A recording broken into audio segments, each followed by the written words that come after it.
Na uipeleke pole pole. Why can't kienyeji Kenyan women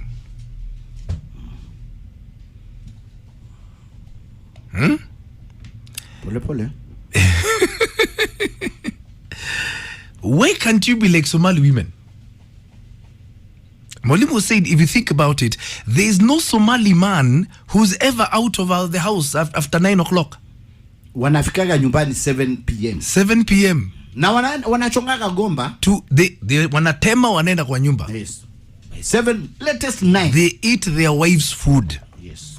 What is it that Somali women do to their men that you're not doing to your men? African Kenyan women? And they are like 4. With like 5 kids, all of them. When was the last time your man ate food prepared by you? Ngoja makofi. Nitafutie hiyo clip ya nyamboga kule. Yeah? Makofi. Uliza hiyo swali tena pole pole. No, take your time. Now ask.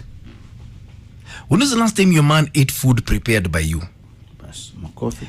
And what is it that Somali women are so good at that their men are home by 5 p.m.? Bas, makofi. Hata Mombasa, they do that. Pwani.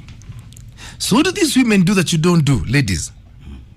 You are asking some very good questions this morning. Ha!